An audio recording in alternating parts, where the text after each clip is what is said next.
Cérebro, o que você quer fazer esta noite? A mesma coisa que fazemos todas as noites, Pique. Escurinho do cinema. Você sabe o que é um arlequim? A função do arlequim é servir. Ele não é nada sem um mestre. E ninguém tá nem aí pra quem somos, além disso. E 1, 2, 3, Telerô. Eu sou o Supa e você está em mais um Escurinho do Cinema. Sentiram saudade? Eu também. Mas estamos de volta e vamos tentar manter uma periodicidade maior. O filme de hoje, Aves de Rapina, e com aquele título grande de Arlequina e sua emancipação fantabulosa. This is a man's world.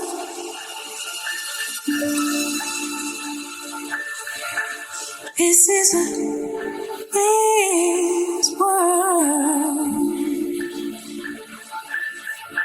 But it would be nothing, nothing without a woman or a girl. Olha, quando anunciaram que teríamos mais um filme com a Arlequina fazendo parte de uma equipe, a recepção não foi das melhores. Esquadrão Suicida ainda estava muito fresco e tem toda a questão de que a Arlequina da Margot Robbie é aquela sobra do universo estendido que a DC não quer mais e que agora eles não sabem o que fazer porque ela fez muito sucesso. Se a Arlequina faz sucesso, ela precisa ser mantida. Só que o que aconteceu com o resto do universo? O Esquadrão Suicida vai ser rebutado. Será que ela está nele? Será que ela realmente está nele? A versão live action de uma equipe feminina do terceiro escalão da DC também não descia bem. Tem 12 anos que alguma coisa com elas fez sentido e ainda foi na fase da Gayle Simone com Ed Benes. Hoje em dia você não se importa muito com a Canário Negro, com o Oráculo e com a Cassandra Cain e a Batgirl. Helena Bertinelli ainda é uma confusão imensa porque ela começou sendo Helena Wayne, depois ela foi revisionada para virar Bertinelli. Tem toda essa questão de família mafiosa, ok, que a gente não sabia se ia dar certo isso no cinema, a verdade é essa. E tem uma segunda questão pior ainda, você pode não lembrar, mas existia um seriado das Aves de Rapina que era péssimo e que ele era formado pela Bárbara Gordon, a Batgirl que foi aleijada pelo Coringa, que virou Oráculo, a Canário Negro, uma jovenzinha, a Caçadora como Helena Wayne, já mais adulta, e em alguns aspectos tinha até a doutora Harley Quinzel como vilã. Eu tenho uma história para contar. Por muitos anos, a cidade de New Gotham, uma guerra secreta explodia à noite. Os suicidas, o mundo de todos os dias, uma batalha pelo coração da cidade era travada por Batman e Coringa. A batalha final aconteceu uma noite. O Coringa perdeu. A vingança de Coringa recaiu não sobre Batman, mas sobre aqueles a quem ele amava. Helena Kyle não sabia que era filha de Batman. Você se lembra do seriado Mulher Gato que passava no SBT? É dessa bomba que a gente está falando. Vários elementos desse seriado foram recuperados pelo Arrowverso. Aquela Felicity virou oráculo deles. Smallville já tinha puxado também uma oráculozinha. Então sempre tem esse conceito do oráculo guiando todo mundo. Se você for parar para pensar que o Arrowverso teve 3 canários negros e uma caçadora, além de uma aparição de uma vilã que teria se tornado a Arlequina se a gente não tivesse o filme, vamos entender que, bem ou mal, esses conceitos já estão plantados há muito tempo. Faltava acolher de uma forma boa.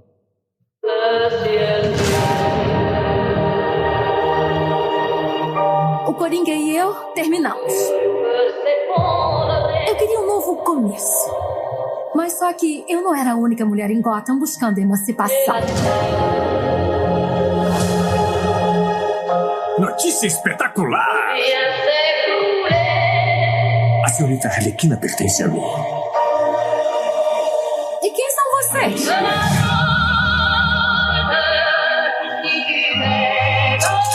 É o seguinte, Arlequina. Você precisa de mim! E aí está o grande mérito da roteirista Christina Hodson e da diretora Cathy Yan. Elas puxaram o material dos quadrinhos. Aves de Rapina, Arlequina e sua Emancipação Fantabulosa puxa muito dos quadrinhos da Arlequina criados pela Amanda Conner e pelo Jim Palmiotti. Nesses quadrinhos, a personagem está buscando sua própria identidade e independência depois da separação final do Coringa, que é mais ou menos o que o filme faz. Ele está começando... A personagem faz um grande feito para mostrar que não está mais com Coringa e a partir daí ela começa a se tornar vítima de todo mundo que queria se vingar dela e do Coringa. Mas não podia fazer isso porque senão o Sr. C ia lá e dava uma piaba nele, né? Isso também aconteceu em muitos momentos do quadrinho. E é interessante ver como o quadrinho inspirou o filme e como eles buscaram de tudo, da narrativa caótica aos grafismos meio punks, meio pop art, que eles usam para apresentar os personagens e os desafetos da Arlequina. Tá tudo lá. E é interessante ver como isso funciona dentro dos quadrinhos e funciona para o cinema. Até porque o cinema é uma mídia muito mais visual. É interessante ver o quanto essa Arlequina está muito mais profunda e muito bem trabalhada do que a do Esquadrão Suicida. É porque tem uma roteirista mulher? É porque a diretora é mulher? Hoje em dia fala-se muito disso, mas na verdade eu acho que a boa mão independe do sexo. Cathy Yan foi boa? Ela soube como dirigir as personagens? Ela soube como dirigir as cenas? Ok. Mas ainda assim, se os personagens não tivessem sido compreendidas, dá uma zica bonita aí, hein? Até porque não é só a Arlequina. A gente tem Canário Negro, Caçadora, tem a René Montoya, Cassandra Cain.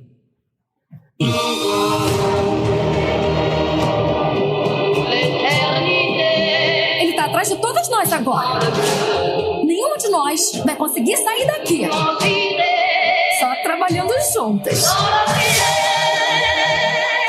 Com você. Só pode ser brincadeira. Divertido, né? Tipo festa do pijama. Vamos pedir pizza? Fazer os coquetéis. Arlequina, foca. Ok. Essas 4 personagens, elas circundam dentro do mundo da Arlequina, mas ainda assim, cada uma delas tem uma história independente. A René Montoya, ela simplesmente está tentando se provar no momento em que o outro cara ganhou uma promoção que era dela. Ela começa a se meter nessa confusão com a família do Roman Simmons, que é o Máscara Negra, porque ela tá tendo provas de que o cara tá errado. A ex-namorada dela acaba se metendo na confusão, mas quer pular fora porque ela é advogada. Você tem a Canário Negro, que é uma cantora dentro do clube do Roman Simmons, mas acaba virando motorista e precisa salvar a Cassandra Cain, que é uma vizinha dela que rouba o tal do diamante Bertinelli, que é o que o Simmons e o Zaz querem tanto. E tem a Helena Bertinelli, que é a assassina da besta, da balestra. Ela aparece, faz algumas coisas, mata alguém porque ela tem a sua lista de vingança. O diamante Bertinelli que o Simmons quer é justamente o mapa da riqueza dos Bertinelli. O pai da Helena simplesmente colocou dentro do diamante um mapa para que quem encontrar o diamante souber como decifrar, encontre todo o dinheiro perdido dos Bertinelli. E o Máscara Negra que é isso para ele. Então você tem uma confusão grande de 4 personagens que já estão misturados numa confusão, e a Arlequina, que o Máscara Negra quer dominar ou matar, o que vier primeiro. Como a Arlequina se oferece como mercenária para o Máscara Negra e vai atrás do diamante da Bertinelli, a confusão está formada. I love me this much, my pear-shaped drip up is freezing in my body. Oh, the girl's best friend.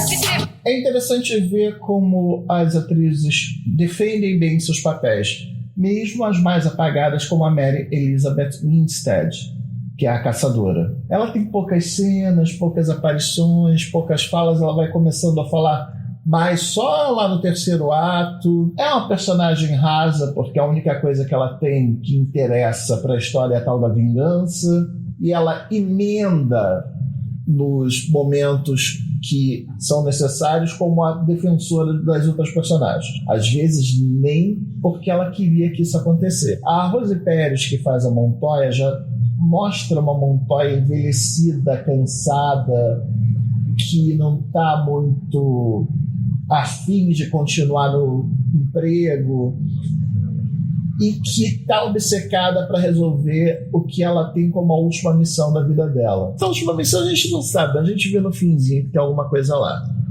Os destaques grandes de personagem vão, claro, para Margot Robbie, que é a Arlequina, e para Jurnee Smollett-Bell, que é Canário Negro. Aliás, é a primeira vez que a gente vê um canário negro, né? A atriz nunca foi tida como nada além de loira ou, no máximo, uma brunete, morena. Mas funcionou bem para a história, porque você tem cenas de ligação, é um personagem de ligação entre vários núcleos, em que você vê que ela é uma personagem forte, sabe lutar, que ela é herdeira do dom da mãe, que participou de várias missões com a polícia e que acabou morrendo e deixando ela sozinha, uma coisa que ela está tendo de lidar com isso, afinal de contas ela caiu nas mãos do Rowan Sims e ele faz o que quer com ela. Ao longo da história a gente vai vendo que não é tanto assim, mas é bem isso.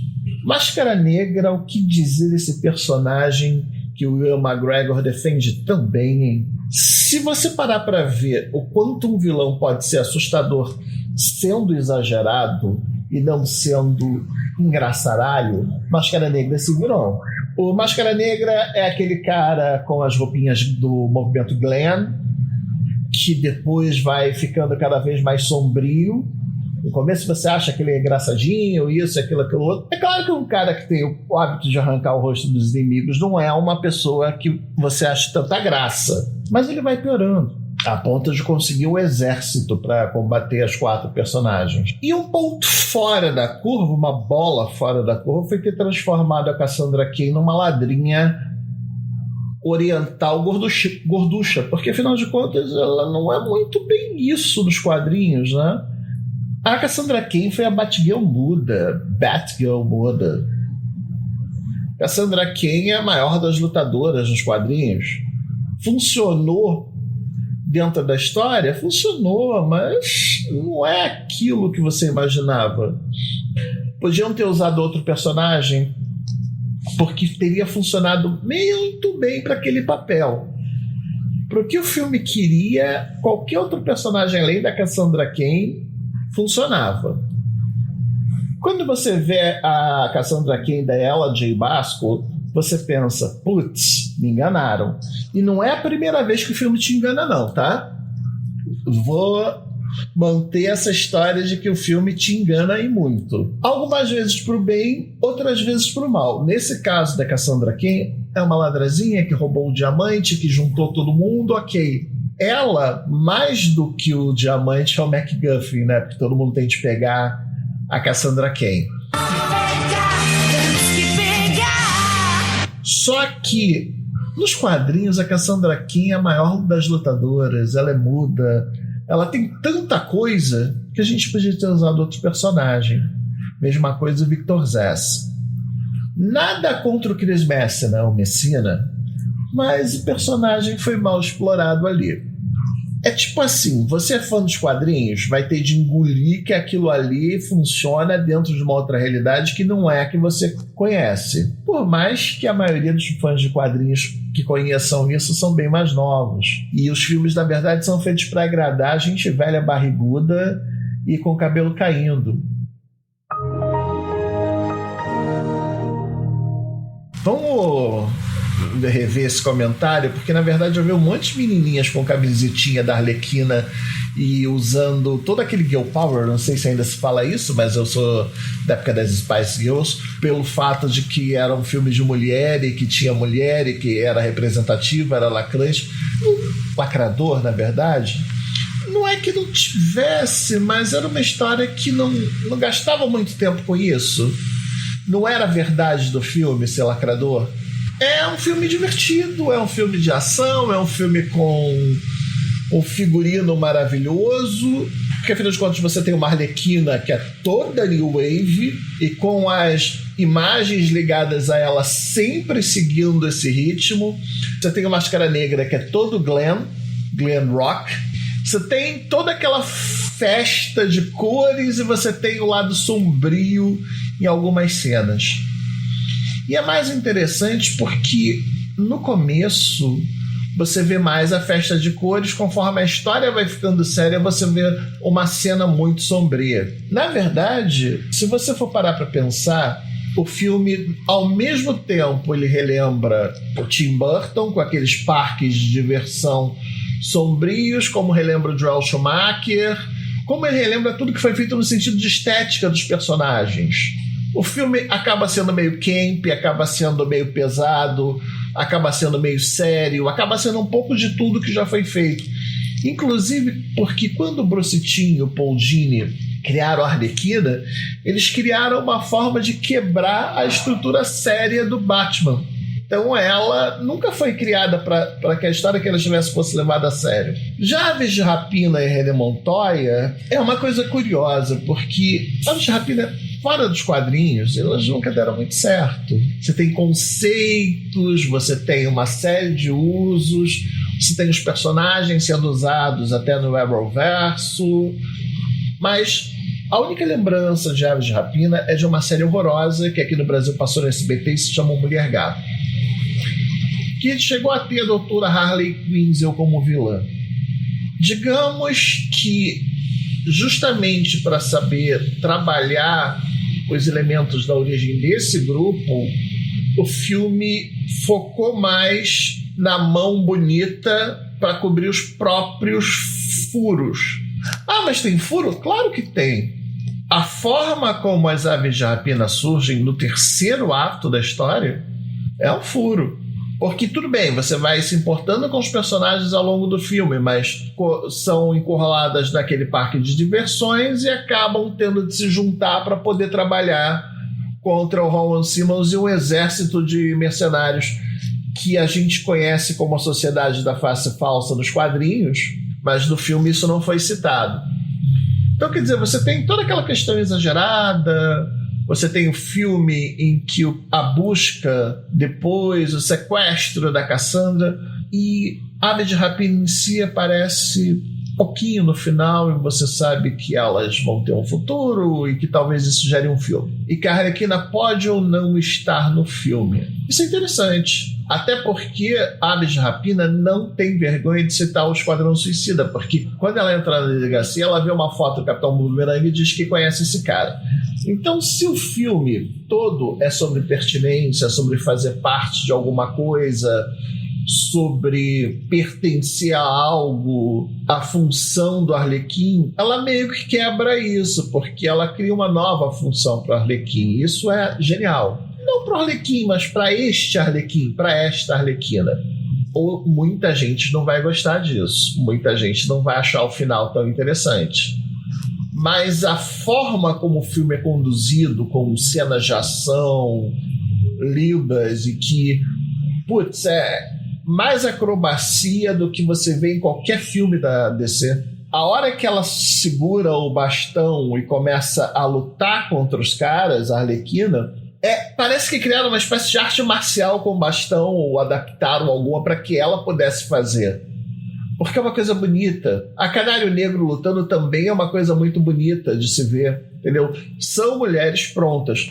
A Montoya você vê que já tem treinamento, a Helena você vê que tem as flechas. Aliás, falando em armamento, o que é aquela escopeta da Arlequina que lança frufru, hein?